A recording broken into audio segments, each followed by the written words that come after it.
จุดประสงค์ของโครงการกสิกรรมเพื่อโภชนาการมีจุดประสงค์รวมเนาะแล้วก็จุดประสงค์เฉพาะจุดประสงค์รวมแม่นเพื่อปรับปรุงแม่นเพื่อลดพรความทุกข์ยากและการขาดสารอาหารของประชาชนบรรดาเผ่าในเขตชนบทคือเขตเป้าหมายของโครงการเนาะลดพรจาก60% เนาะในการประเมินในเบื้องต้นให้เหลือ 50% ภายหลังโครงการสิ้นสุดเนาะอันนี้เป็นจุดประสงค์รวมแล้วก็โครงการดังกล่าวนี้แหละมันจะตั้งอยู่4แขวง12เมือง400บ้านเนาะผลสำเร็จการจัดตั้งปฏิบัติโครงการกสิกรรมเพื่อโภชนาการ 2016-2022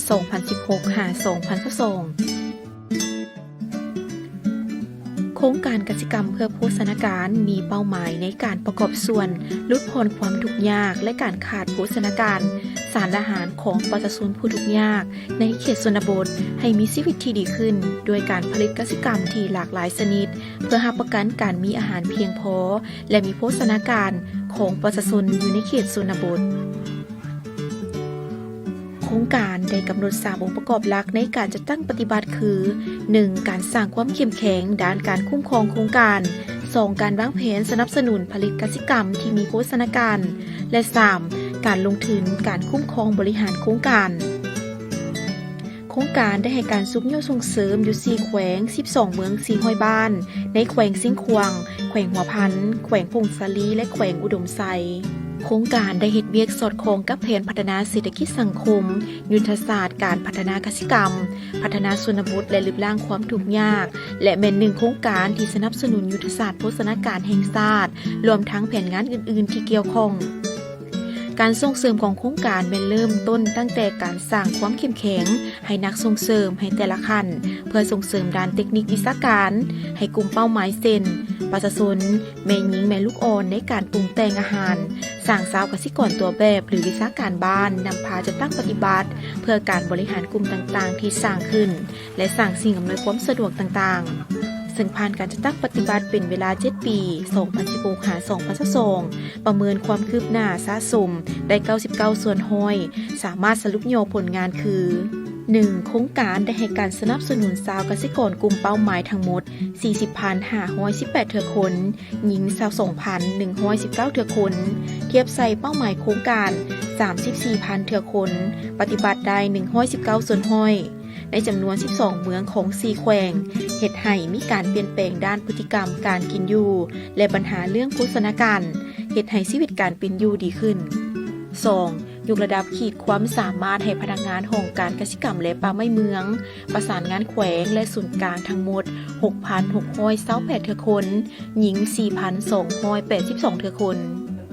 3. ประชาชนเข้าร่วมฝึกอบรมเทคนิคต่างๆ 40,518 เทื่อคนได้รับใบยั่งยืนเป็นวิชาการขั้นบ้าน 884 คนหญิง 127 คน 4. สำเร็จการปรับปรุงวางแผนพัฒนาบ้านโดยสอดเวียกโภชนาการเข้าในแผนดังกล่าว334 บ้าน 5. ฝึกอบรมบทเรียนโภชนาการภายในศูนย์เรียนรู้ให้ผู้อำนวยความสะดวกบ้าน400บ้านบ้านละ3คนรวม 1,217 คน 6. สร้างศูนย์เรียนรู้โภชนาการได้386แห่งมีผู้เข้าร่วมฝึกอบรมอยู่ศูนย์ทั้งหมด 33,870 คน 7. เวียกงานก่อสร้างและซ่อมแปลงพื้นฐานโครงล่างมี465โครงการมูลค่าประมาณ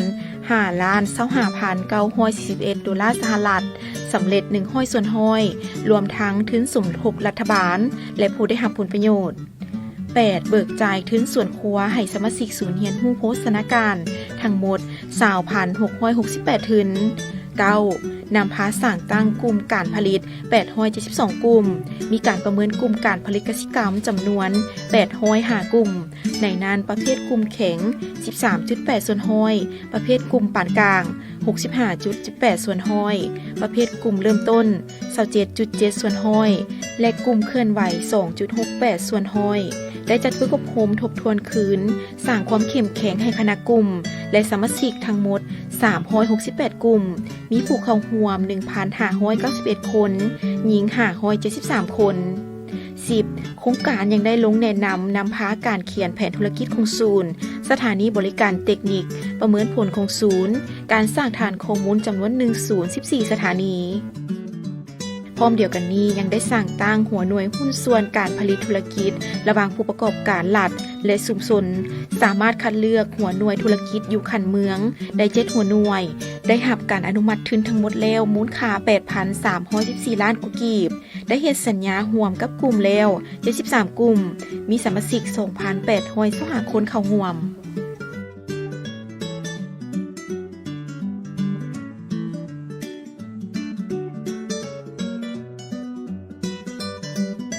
ผ่านการจัดตั้งปฏิบัติผ่านมาหันเขาก็ได้เหตุการประเมินเนาะการประเมินระยะกลางหรือว่ากลางสมัยของโครงการในปี 2019 หาต้นปี 2020 หันผลออกมากับปรากฏว่ามันไม่ได้เพิ่มขึ้นเนาะมาแต่ว่าครึ่งนึงเนาะครึ่งอายุโครงการมันก็บ่หลายเนาะแต่ว่าก็มันเห็นเป็นท่าเอียงมันได้เพิ่มขึ้นเพราะเรื่องการผลิตสร้างรายรับตัวอย่างสิเนาะจาก$270ต่อคนต่อปีเนาะผลคาดคะเนไว้เนาะแต่ว่าคิดไรอัตราเงินเฟ้อก็เป็นประมาณ288ถ้าเทียบต่อนั้นเนาะแล้วก็ขึ้นเป็น300ปลาย400ประมาณเนาะอันนี้ก็ถือว่าขึ้นเกือบเป็นทบเนาะเพราะเรื่องการทำไส้เทคนิคอย่างต่างๆเนาะเมื่อก่อนก็บ่เคยมีเฮ็ดแบบปฐมประฐานการผลิตก็ถือว่าได้มานำไส้เขามีเทคนิค29เทคนิคไม่หัน19เนาะที่ว่าเหมาะสมแล้วเจ้าก็ไปนำไส้ก็เจ้าก็ฮู้ปลูกฮู้เลี้ยงแล้วก็เฮ็ดให้การผลิตสูงขึ้นเหลือกินก็ได้ขายเนาะถือว่ามันก็มีอันถ้าเทียบแล้วเนาะเทียบใส่ช่วงระยะนั้นแล้วก็มันก็มีอันเปลี่ยนแปลงหลายเนาะแล้วนอกจากนั้นพวกเขาก็ได้เฮ็ดการประเมินประจำปีเนาะต่อมาก็เฮ็ดปี2020เนาะ2021ครับปรากฏว่าก็เพิ่มขึ้นหลายเนาะอันนี้มันแสดงให้เห็นว่ามันมีการเปลี่ยนแปลงเนาะอันที่1นี่มันเห็นได้ชัดเจนก็มันว่าเรื่องการเปลี่ยนแปลงทางด้านการผลิต2มาว่าเรื่องเป็นแปลงการผลิตแล้วก็มันกระทบใส่ผลผลิตคือว่าผลผลิตเพิ่มขึ้นอันที่3มันรายรับอันที่4ว่าเรื่องการเรียนรู้ว่าเรื่องการปลูกการเลี้ยงการอยู่การกินเนาะกินอาหารครบ5หมู่นะหรือว่าแม่ยิ่งในกลุ่ม15-49ปีกินอาหาร5หมวดใน10หมวดก็ถือว่าเขาเจ้าก็ฮู้กินฮู้เฮ็ดได้อันนี้ผ่านการสำรวจแล้วก็ถือว่าเห็นว่ามันมีอันดีหลายแล้วก็มีอันแตกต่างหลาย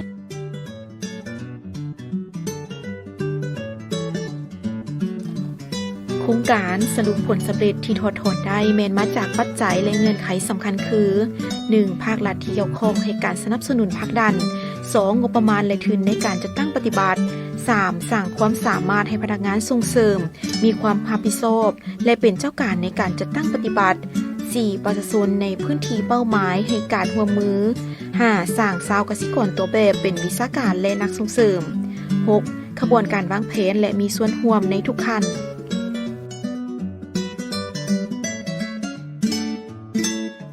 ก่อนอื่นเนาะก็ขอขอบใจเนาะโครงการกสิกรรมเพื่อโภชนาการเนาะได้มาสุกยุ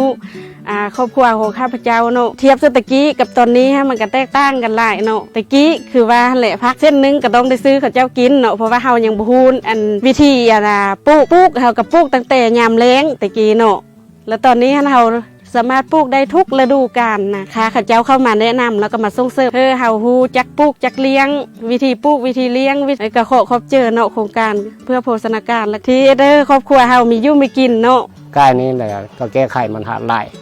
พอเขาบ่มีเงินมื้อนี้เขาไปตลาดจัด4-5ตัวไปขายก็ได้ล้านนึงหมด2ล้านเลยก็ได้เงินมาจ่ายให้ครอบครัวเนาะเราเป็นอันนั้นล่ะข้าพเจ้าก็ดีอกดีใจที่ว่ามีทางโครงการมาช่วยเวลาเขามาช่วยนี่ก็เห็นว่า